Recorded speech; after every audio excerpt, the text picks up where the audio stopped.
Well, backstage at BloodStock on a greyish sort of day, but still warm. With Shattered Skies. How are you guys doing? Great, man. How are you doing? Oh, knackered. Excellent. So what brings you to the mighty BOA? Well, we're playing here. I think that's what brings us here. Sweet. Yeah, we're playing on Sunday on the New Blood stage. Excellent. Absolute honour to be here. Was that through the Metal to the Masses? No, actually. This is our manager. She emailed the organisers, and they were really. She sent them our EP Reanimation, and they were just really impressed. Like, they sent us this whole email saying it's one of the best debuts they've heard in years or something. So they were nice enough to get us over to play. So we were just really happy. So that must feel like a right honour for you guys to actually be playing, especially at BOA. Absolutely, yeah. Huge. It's the biggest gig we've ever had by a long shot. Like, we can't believe seeing the t-shirts going around and seeing, obviously it's right down the bottom, but to see our name on the same list as like Machine Head and Alice Cooper and all that sort of stuff, it's pretty mind-blowing for us. Like, it really is. So when you got when your manager obviously let you know you were playing BOA, what were your instant emotions? By the way, you can swear, don't you? Yeah, there was definitely a lot of fuck. Doesn't yeah, there was a lot of fuck on there. Like, there's just messages. He rang me and he was like, we're playing Bloodstock, and it was just like, no, we're not. It was especially That's impossible. when she told us we were playing, and I googled, Bloodstock 2012 and saw the lineup. I was just like, holy shit, really? We have to play the same festival as these bands. I've seen a bunch of these bands like rip stages apart, regularly. So that was amazing. It was just. It didn't sink in for quite a while, to be honest, because we're used to playing quite small shows normally. So when did you guys get over? Did you come over on Thursday, or? No, we just got here today, about an hour ago. Oh, right. Yeah. Our flight was at 6:30 in the morning, so we got here about, I think, 8, was it, I think? Our flight was delayed a bit, but yeah, we got here about like 8 or something. 9, yeah. Yeah, we took our time travelling here because we knew that people would just be very hungover. Yeah, no, we got here eventually. Excellent. Set everything up. So how did you guys get together? Well, actually, originally, us three were in a band together before Shattered Skies ever was a thing. And that started with me and Ian about 5 years ago at this stage. Yeah. And we were basically trying to just make progressive music, very much like Dream Theater. Yeah. And a lot of it very much was just Dream Theater. Basically, we sounded like Dream Theater with different vocalists. That's basically what we sounded like in that band. But then that kind of fizzled out towards the end of 2010, and the three of us, just started making new music. Got a new name, and then we wanted to get a singer. And Sean he'd been watching us. He'd seen us do a few gigs with the old band. Yeah. And he was really interested in trying out. So we got him down. To do an audition. He recorded an audition of one of the older tracks, and we were sold pretty immediately. He was the first guy we actually tried out, but we were just like, no, that's perfect. So yeah, so we've been going for about a year and a half. Were shit, but he was terrible. We knew what he was capable of, so we just stuck with They were pretty shit, yeah. Past the Irish accent. You were really worried. I was, yeah, because I really wanted to be in the band, and my past had been like, I'd done musicals, and I'd done I was in cover bands and stuff like that. So I'm 29 now, so I've been kind of doing musicals and cover bands and blah blah since I was 16. 25. I'm 25. Any labels out there? He's 25. But when I heard these guys, I was like, this is the sort of music I want to fucking do. You know what I mean? So the minute I met these guys, I was just hounding them, even though they had, just hounding them, hounding them pretty quickly, and just wouldn't stop. So the minute we decided to make Shattered Skies a band, I was like, Sean, here's your fucking chance. Let's get this shit going. Yeah. That was about a year and a half ago. So it's been a pretty crazy year and a half to go from we made an EP pretty much a year ago. We released it, and we're here a year later. So it's pretty crazy. It's quite a crazy year. Yeah, it really is. So the name of band Shattered Skies, where did that come from? Was it a collaboration, or was it just something? I suppose it kind of was, actually, because we were throwing tons of. We came up with a name before Sean had joined. It was mostly a back and forth between me and Ross on Facebook. Just like we weren't our previous band was called Distributor, and we just didn't. I don't know the name. It wasn't very Google search friendly for a start, which you do kind of have to take into account these days, and we just wanted something that was a bit more, I don't know, interesting. It basically there's a computer game out which has Shattered Skies in it, but I'd never heard of it until after we came up with the name. It was basically just the idea of if the skies were to shatter, it would totally alter your perception of what the sky is. So it was supposed to be just like some sort of wanky metaphor for something that you take for granted being altered in a way that you never conceived. So I thought that was just an interesting thought, I suppose. Very interesting concept, actually. Yeah. Thanks. Yeah, because you don't realise until, like you said, the sky shatters, then suddenly your perception of what really is. Yeah, exactly. It's something that you just assume will always be there. So the thought of that happening. And also, the sky isn't actually a physical thing that can shatter. Yeah. It's just an illusion, really, to our eyes. So the fact that could shatter in your eyes is something just that Very you couldn't even perceive. Yeah, it's totally deep. Very deep. So you said about Facebook. Can anyone who hasn't really heard of you guys, can they listen to your music? Have you got it linked on Facebook or Facebook.com/Shattered Skies Band. You can find us there.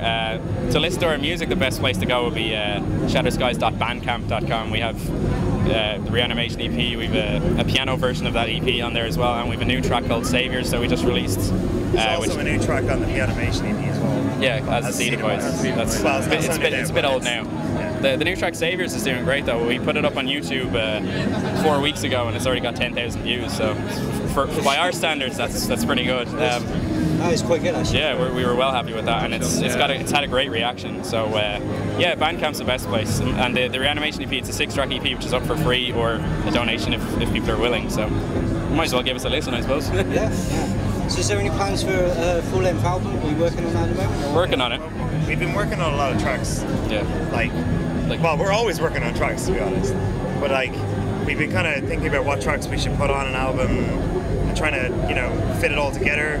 Yeah. I mean, we came up with a mock listing for an album a couple of weeks ago, and we're even thinking we've written a few new tracks now. We think, that'd be so much better to put in there. Yeah. So when the time 25 comes, tracks to choose from. So we're just trying to make the best because they're all album worthy. We just want to make the best flowing, from start to finish, like a bit of variety, but not too much variety, and And you've also got some stuff which you can keep behind as well for maybe future releases or like a B-side or something. Yeah, no, you're right. Yeah, no, there's 1 or 2 tracks on there that would probably work well as maybe a bonus track for some sort of alternate release or something. So yeah, we're shaping an album at the moment, and we've no definite release date plans because we're looking towards the industry at this stage now. We're interested in signing some sort of deal of some sort because we need the promotional backing of it, of a label of some sort. So that's what we're looking at the moment. But Saviors is that'll probably be on the album. We'll probably also put out another new track in the next month or 2 just to keep people tied over, so we're not completely silent. But hopefully we'll have an album in the next few months or early next year or something. That's what we're aiming for. That's cool. A lot of bands these days, which I've noticed, they've stopped. Even though they're going for signings and producing albums, that sort of thing. Yeah. They're starting to cut the middleman out and doing stuff for fans. They go along and play an acoustic set there that fans do donations and stuff like that. Yeah. And then that money goes in towards producing the next albums. The fans then feel that they've contributed into the actual production itself and helping the band. I definitely think the industry has shifted somewhat in the way that bands relate with record labels. Yeah. A really good example is a band that we really listen to a lot is Periphery. Yeah. They've released 2 albums with Sumerian Records. Yeah. But what's interesting about the deal that they have is they have all the rights to the music that they make. The label doesn't really change anything that they do with their music. It's literally just, the label benefits from promoting the band, and the band benefits from making their music and doing it that way. And that's definitely the kind of deal that we would like to. Exactly. I think we'd still like to do those kind of ideas, those fan-centric kind of ideas where they can donate directly to us in some sort of way. I think we'd still be interested in doing that. The label thing's really just, we don't have the resources or the time to give this the promotional push that it needs. You just need that backing. So we'd be happy to work with some sort of label in a a mutually beneficial kind of way like that. Yeah. So after BOA, what's in store for you guys for the rest more of the festivals? Yeah. We're playing Prague Power in Europe, in Holland. That's kind of more of a progressive rock kind of festival in early October, and then a few weeks after that we're playing a festival in Germany called Euroblast with After the Burial and Scar Symmetry, and you know, a lot of really good bands. So yeah, more festivals, and hopefully people will hear a few more new tracks from us in the next while as well. So. Any thoughts for like a mini UK tour or something like that? We want to. I think our manager's been talking about it for ages. She's been trying to get us something, so we're working on that. We definitely want to. We're actually planning on moving here permanently. Yeah. Hopefully soon enough. That's the overall plan for the band, because Ireland's not really there's not many opportunities for a band of our style over there, so we kind of want to situate ourselves here. Just as for example, we had to bring about 9 or 10 bags full of gear just to get here with our tents, guitars, everything. Yeah. You know, if we were just here. Yeah, we could just drive down. So, we could have just drove here. Would have saved us so much money. Yeah. So that's the big plan for us for the UK. But even before then, we'd like to get over and maybe do a week or 2 weeks worth of shows of some sort. Like, we're dying to get over here and do a proper run of shows for sure. Yeah. Excellent. Like you said, you've got a few festivals lined up, a few other things. But if you was to choose the ultimate location to play a gig, and where would it be, and who would you have actually opening up for you? Opening up for us. Opening up for you. Yeah. Oh Jesus! This is like your dream, the ultimate. I've always liked the idea of playing on some sort of. I like the idea of playing a gig that goes from like daytime to sunset, so that perfect time with a really nice horizon of some description. So maybe. Sorry, Red Rock. Yeah. Red Rock. Yeah, that would be cool. Yeah. There's that's a venue in the States, isn't it? John Butler. I don't know exactly where it is. It might be. It's a place. Yes. No, but there's a venue. John Butler did a Incubus gig. did a live album there. That's what I've always loved that kind of setting. Yeah, that's like there's these big giant red rocks, and John Butler it's just can an open outdoor for us, amphitheater. Yeah, let's play there. Yeah, John Butler can open for us, even though he's about 9,000 times the size of us. But you know, whatever. He'll take the gig. I think he'll be up for it. He needs the money. You know, he's not doing very well for himself. Well, guys, thank you so much for taking the time out to chat with us. Enjoy the rest of BOA. Enjoy the rest of the year as well. Thank you. Hopefully, when you get some dates for a UK tour, we'll come out and catch you on the road. Yeah, great. Thank you very Talk to much. you again. Sure. Thanks for having us. Thanks.